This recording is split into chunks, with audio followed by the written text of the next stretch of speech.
started this edition with that big breaking news now coming in. A short while back, Delhi Police Special Cell conducted a press conference here in the national capital.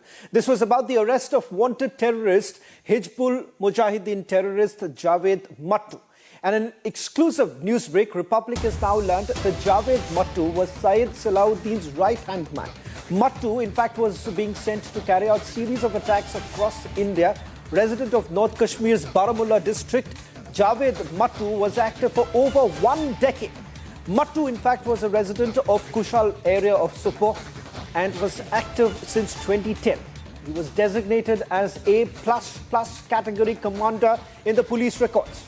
Javed Matto exfiltrated to Pakistan in the year 2015 and was handling operations of Al-Badr from Pakistan. His movement was detected by Central Intelligence agencies near the Indo-Nepal border some days ago. Javed Ahmed Matto was operating using aliases Musab and Faisal and was named in 9 FIRs in Kashmir. Terror attacks on civilians and security forces and was also involved in intensified terror attacks in North Kashmir in 2010 and 2011. In fact, what I'm going to do right now, unlike other news networks, Republic News has now got exclusive details, and we'll try and put across 2 images. One image that you see on the right-hand side of your screen that has come in from the police right now. Top sources have also shared another image of Javed Matto. Let's bring out that image that has been accessed by Republic TV. Exclusive 2 images that we are going to show to you tonight, ladies and gentlemen. And on This Is Exclusive, your only destination where you get exclusive information and images and the top story of the day. Tonight, we start with this big news coming in and why it is very important. Over the next couple of minutes, we're going to also take you through more sensational details that are coming in from sources within the Central Intelligence agencies. It is not just the work of the Delhi Police Special Cell.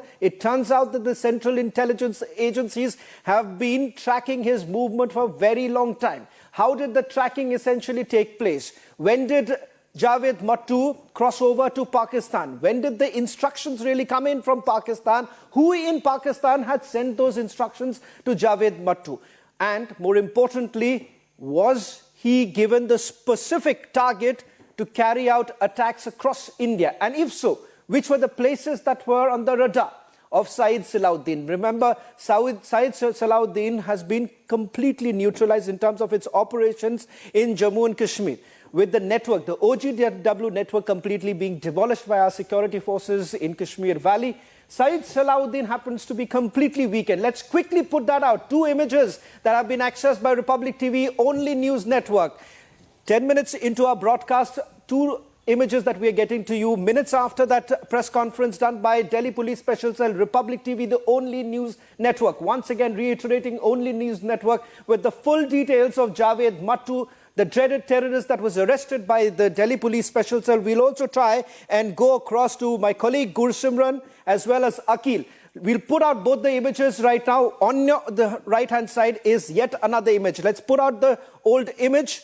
The 2 images, the latest coming in. This is coming in from the records in the police. 9 FIRs that have been registered against Javed Matto. All this and much more. Let's quickly go across to our reporters on the ground while we prepare our next big breaking coming in. Tonight, we're going to tell you the details of how exactly did the tracking take place.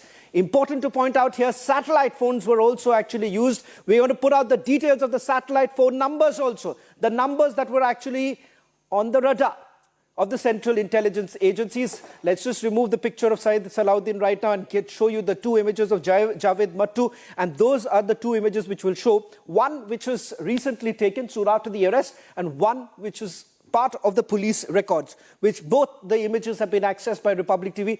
Can we have both the reporters here, Akil and Gursimran, getting us the latest details?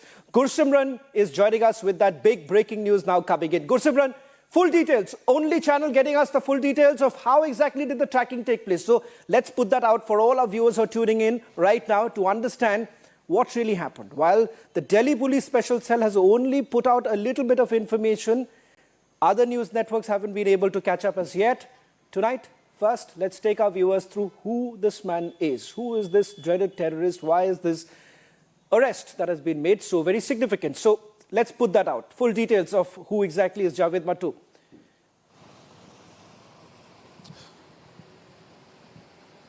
Yes, Chavan, it is Javed Matto is from the Sopore police district of the Baramulla district. He went missing in 2010 and in the same month he went missing. He carried out first attack.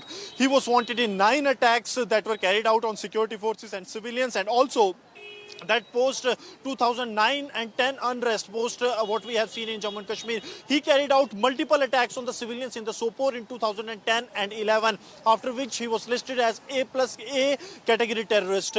He was active in since 2015, and then in 2015 he exfiltrated to Pakistan. But before exfiltrating to Pakistan, he made a satellite call. The satellite phone ID 7518 was the name of the operation that was launched to nab him. We are getting to know that the satellite phone ID 7518 was earlier with the Hizbul commander Daud, who was one of the key commanders. And in Kashmir, the satellite phone at that time used to lie only with the top commanders, those who had direct access to the Pakistani Akas, which they actually called the Pakistani top commanders. And via that satellite phone 7518, he spoke to one of the close person of Sayyid Salahuddin, who passed him the directions that Sayyid Salahuddin wants him to be in Pakistan, and then he exfiltrated to Pakistan. When he went to Pakistan in 2015, he was tasked to carry out the operations of Al-Badr in the Kashmir Valley. See what usually happens. The Al-Badr operates in a two-way module. First is the Al-Badr sends its terrorists into Kashmir. They operate as Al-Badr. Second is the supply of Al-Badr terrorists for Hizbul Mujahideen. Usually when we speak to Jammu and Kashmir police, they will say that the terrorists are of Al-Badr on the other side of LOC, and when they cross over to India, they are the terrorists of Hizbul Mujahideen. So this was the modus operandi he was actually managing, and he is considered as the right-hand man. The satellite phone SAT ID 7518 is still in the police records as well as in the records of the central agencies. And central agencies has detected his movement on the Indo-Nepal border some days ago, after which the concerned agencies were informed, and then this operation took place. So Shawan, as of now, these are the details that we are picking up. These are altogether different from what the Delhi police has shared, the brief information about his past involvement, but how he was tracked, how he was operating in the Kashmir Valley. 9 is the number of FIRs that is in his name in the Kashmir Valley. He was an A++ category terrorist. The Hizbul terrorist, being he was the only surviving Hizbul terrorist that the security forces were actually looking for. Shawan, I'll just request you to hold on. I'll just request you to hold on right now. We're going to go through the second big breaking news coming in. Ladies and gentlemen, as my colleague told you, who exactly is Javed Matto, the dreaded terrorist? Now, the movement becomes extremely crucial because it's the Indo-Nepal border which was actually used for the exfiltration process. So let's take you through the details now of the movement that was detected by the central agencies. Number one, we are being told that the terrorist movement that was detected by the agencies was along the Indo-Nepal border. And this is exactly the same very route that was actually flagged off by the Indian Army back in August 2023. Let's put that out also. Third breaking that we're going to do in a short while from now is with regards to the satellite phones and the satellite phone numbers that were actually used. But let's right now focus on Nepal is turning out to become the new route to push the terror commanders into India. Because remember, we have a robust grid that is present along the line of control. That is the reason why it has been extremely difficult for multiple terror tanzeems to try and perhaps send across their trained terrorists inside India. So what is the best alternative, ladies and gentlemen? It turns out to be the Nepal border.